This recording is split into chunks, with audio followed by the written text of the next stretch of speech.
Friends, आज हमने नया कुछ बनाया है इधर। अभी हमें लगने चार्ट में हम लोग क्या क्या सीखने वाले हैं ये देखते हैं। तो ये जो होता है, हम इसमें यहाँ पर एक लाइन बनाते हैं। ओके, ये ऐसे हमने लाइन बना दिया, ठीक है। तो यहाँ पे हम डायरेक्शन लिखेंगे। तो यहाँ पर हम लिखेंगे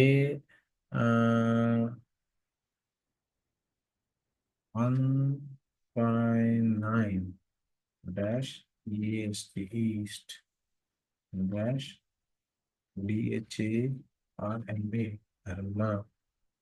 ठीक है, ये 159 आ गया। ये जो राशि है 159 ईस्ट में आते हैं, 1, 5, 9, और इनको त्रिकोण भी कहते हैं, ठीक है।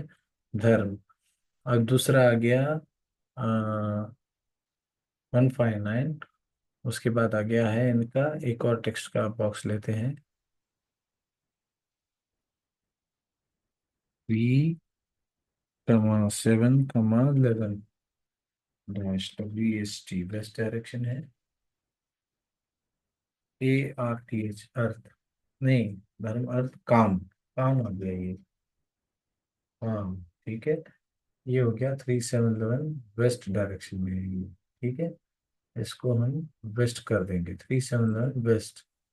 159 ये हमने कर दिया ईस्ट। ठीक है, 159 ईस्ट, ईस्ट 3, 7, 11 वेस्ट। हम्म, काम। उसके बाद क्या करेंगे हम, इसका ही ड्राई क्लोनिंग।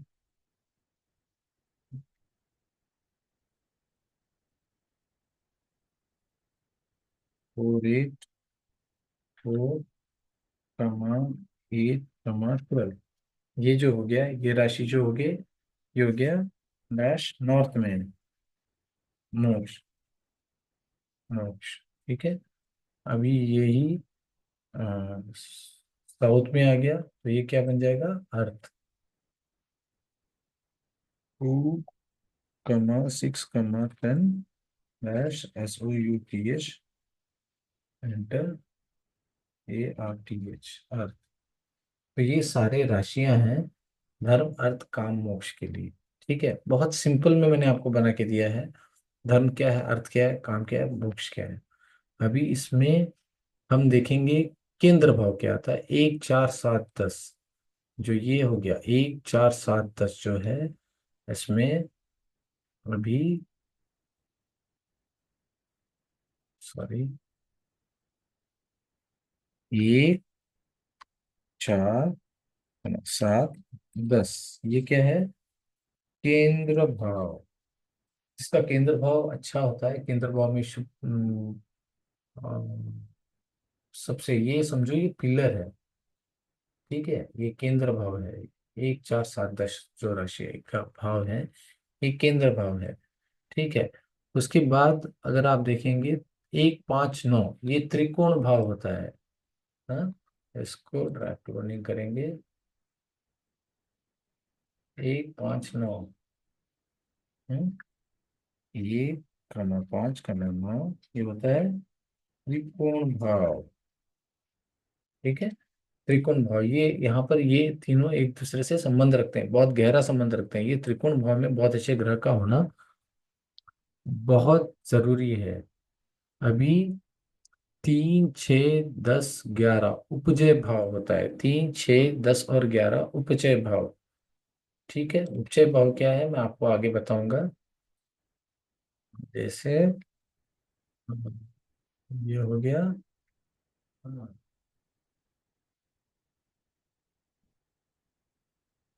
3, 6, 10, 11 उपचय भाव। इन सब के बारे में मैं आपको बताऊंगा, उपचय भाव क्या होता है वो आपको बताया जाएगा। ठीक है, अभी एक, बाकी सारे जो है भाव वो अनुपचय भाव है। ठीक है। हाँ, इसके बाद जो है 3, 2 और 7 मारक भाव। 2 और 7 आपको कहते हैं ना, ये मारक भाव किसी ग्रह का, 2 और 7वां ग्रह, 2, 7 MARA के मारक भाव हो गया। ठीक है, दो और सात मारक भाव आ गया।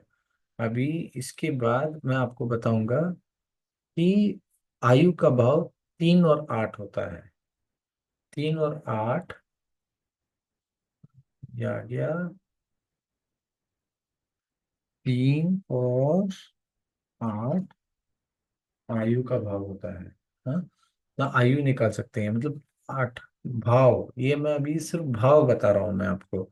ये ये ये मैंने लिखी थी राशियां, ये भाव बता रहा हूँ मैं। जैसे अभी समझो, वृक्ष वृक्ष वृक्ष का लग्न है।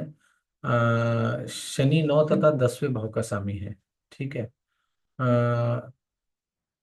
कोई भी ग्रह जैसे अभी त्रिकोण में है तो योग कारक ग्रह कहलाएगा। हम्म। और वृषभ लग्न है तो शनि जो होगा 9 और 10वें भाव का स्वामी होगा। अगर तुला लग्न है तो शनि जो है वो 5वें और 4थे भाव का स्वामी हो जाएगा। अगर कर्क का लग्न है, लग्न यानी आपका जो लग्न, तो मंगल जो होगा आपके 5वें और 10वें भाव का स्वामी होगा। अगर सिंह लग्न है तो 4 और 9 का। और यही मकर लग्न है तो 5 और 10 का। और कुंभ लग्न है तो शुक्र होगा 4 और 9 का स्वामी हो जाएगा। तो ऐसे होते हैं ये। इनमें आपको ये इसके लिए बताया जा रहा है कि आप किस प्रकार से अपने ग्रहों को निकाला जा सकता है। कभी कभी हो सकता है आपका धर्म अर्थ से कनेक्टेड हो, कभी हो सकता है आपका धर्म से कनेक्टेड हो। क्योंकि कैसा होता है, यहाँ पे एक की जगह अगर समझो यहाँ पे 3 लिखा होगा तो 3 4 5 6 7 8 9 10 11 12 1 2 ऐसे आएगा। तो आपके मोक्ष के जगह पे आपका ये है, समझो। यहाँ पे समझो अगर आपका ऐसा लिखा आता है, फॉर एग्जाम्पल यहाँ पे अगर आपका 3 लिखा हुआ आता है, 3 लिखा हुआ आता है, फिर यहाँ पे 4 आता है, तो आपका जो लग्न है यहाँ पर आपका 3 लिखा हुआ आएगा तो 3 वेस्ट है। वेस्ट आपका नॉर्थ बन गया। ये नंबर की जगह यहाँ पे अगर 3 लिखा आ रहा है तो वेस्ट आपका जो 1 5 9 जो आपका ईस्ट की जगह आपका वेस्ट आ गया यहाँ पे। समझ रहे हैं आपको? मतलब आपको अभी समझो, मैं करके ही बताता हूँ। 5 6 7 8 9 10 11 आपकी कुंडली में ऐसे लिखा है। 12 यहाँ पे 12 नंबर लिखा है, तो 1 लिखा है, 2 लिखा है। मतलब यहाँ पर आपका क्या होना चाहिए एक्चुअल में, यहाँ पर कालपुरुष की कुंडली में क्या पे लग्न में 1 होना चाहिए, पर हमारे इसमें यहाँ पर तीसरी राशि है, मेष ऋषभ मिथुन। मिथुन राशि है यहाँ पर। तो अभी कैसा है, 3 जो है वेस्ट है, पर यहाँ पर 1 5 9 ईस्ट की जगह वेस्ट है। मतलब आपको जहाँ धर्म करते हैं वहां पे आप काम की इच्छा करते हैं, और जहाँ काम करते हैं वहां पे आपको धर्म की इच्छा होती है। तो अभी समझ में है आपको? तो इस प्रकार से आपको देखना है। समझो यहाँ पे अगर आपका 4 लिखा हुआ है तो ये नॉर्थ डायरेक्शन में आपका साउथ चला गया है। मतलब धर्म जो है उसकी जगह आप मोक्ष की ओर ज्यादा देख रहे हैं। समझ रहे हैं? आपको उसमें इंटरेस्ट नहीं है, और मोक्ष की जगह आपका धर्म बैठाएगा फिर। समझ रहे हैं? तो ये आदमी का सिंबल हो जाता है, आदमी उस प्रकार का हो जाता है। तो अभी हम देखेंगे ये राशि जो होता है, एक चर हो गया। चर, एक मिनट मैं टाइप कर दूंगा वो अच्छा रहेगा।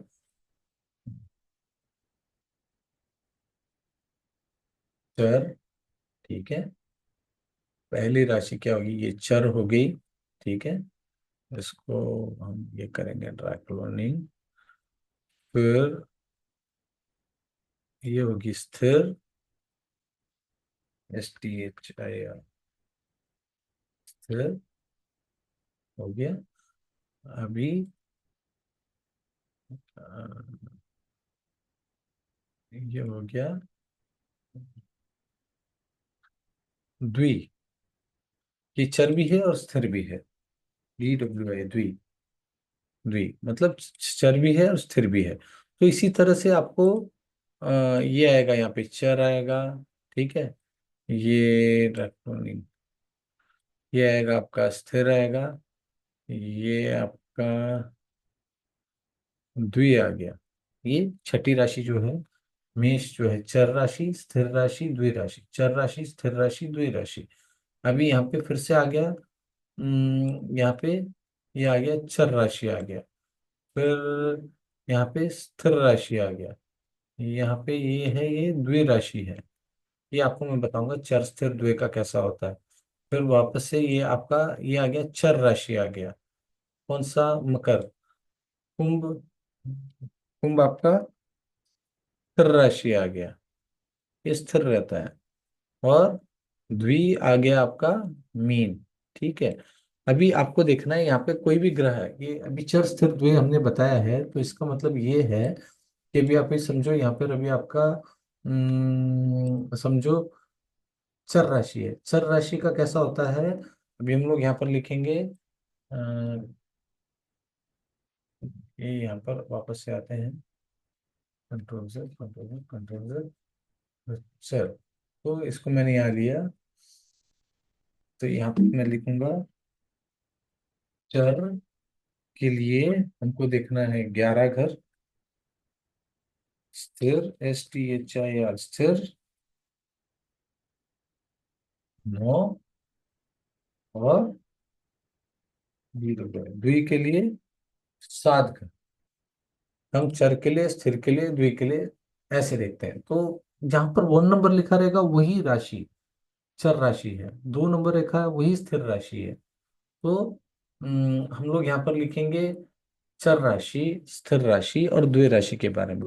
मतलब वही समझो, ये चर राशि है तो इसके 11 घर छोड़ के देखो, ये यहाँ पर कौन बैठा है? मेष के साथ यहाँ पर बैठा हुआ है, यहाँ पे अपना ये बैठा होगा, शनि बैठा हुआ है। तो यहाँ पर कौन सा ग्रह है वो इस शनि के साथ मेल खाएगा, ऐसा होता है। अभी 1 5 9 है, ये त्रिकोण है। यहाँ पे अगर समझो आपका कोई ग्रह बैठा हुआ है, यहाँ पे अभी समझो आपका राहु बैठा हुआ है, यहाँ पे शनि बैठा हुआ है, और यहाँ पे सूर्य बैठा हुआ है। तो ये तीनों आपस में मिलके खिचड़ी बनाएंगे, तीनों घर पे एक दूसरे का प्रभाव छोड़ते जाएंगे ये लोग। ठीक है। इनकी डिग्री के ऊपर से हम देखेंगे कि एनर्जी क्या देते हैं। हमने पुराने वीडियोस में हमने देखा होगा कि हर राशि का अपना अपना गुण होता है। तो ये चर स्थिर द्वि ये हो गया। तो यहाँ पर हम ये देख रहे हैं कि सन राहु के साथ युति बना रहा है। सन और राहु की युति बनेगी तो क्या होगा? सन और सैटर्न की युति बनेगी तो क्या होगा? अभी राहु 5 डिग्री का है, सैटर्न 10 डिग्री का है, और सन 20 डिग्री का है। तो किसका प्रभुत्व ज्यादा रहेगा इसमें? जिसकी डिग्री ज्यादा उसका प्रभुत्व ज्यादा। समझे आप? तो ये लोग क्या मिलकर एक घर पे, मतलब आपके एजुकेशन के घर पे क्या बनाएंगे, आपके बेटे के घर पे क्या बनाएंगे, आपके भाग्य के घर पे क्या बनाएंगे, आपके लग्न में क्या बनाएंगे। तो इस तरह से देखा जाता है। तो चर का एक और चीज देखा जाता है कि वो आपकी 11वां घर, 1 2 3 4 5 6 7 8 9 10 11, यहाँ पे समझो आपका अगर वीनस लिखा हुआ है तो सन और वीनस आपस में बैठे हुए हैं। ठीक है। तो और यहाँ पर आपका एसोशियल राहु से 7वें घर पे, 1 2 3 4 5 6 7, 7वें घर पे ही हमेशा केतु रहता है। तो सन आ गया यहाँ पे, आपका लगन आ गया, केतु के साथ मिल गया, तो समझो आपका बंटाधार हो गया। सन वीनस के साथ है, केतु के साथ है। अभी समझो अगर केतु 4 डिग्री का है और वीनस 10 डिग्री का है, मतलब वीनस केतु के वीनस जो है वो केतु के गुण लेकर आया है। समझ रहे हैं? वीनस केतु के गुण लेकर आया है यहाँ पर। ठीक है। और उसमें जाके सन बैठा हुआ है। ठीक है। तो ये ऐसे देखा, ज्योतिषी लोग ऐसे ही देखते हैं। पर हमारे एनर्जी में भी इसको इसी तरह से देखा जाता है। तो कुछ कुछ फंडास जो हैं ज्योतिष के और यहाँ पे थोड़े सिमिलर होते हैं। तो इस तरीके से देखा जाता है। ठीक है। आपको अच्छा लगा होगा, ये बहुत ही गहरे सूत्र बता रहा हूँ मैं, जो बताया नहीं जाता एक्चुअली। आपको कैसा लगा ये बताना मुझे। चलो आपको और भी अगली वीडियोस में बताऊंगा कि हर ग्रह के गुणधर्म क्या होते हैं करके। ओके। हर ग्रह के गुणधर्म क्या होते हैं ये हम आपको अगले आने वाली वीडियो में बताएंगे। चलिए, थैंक यू।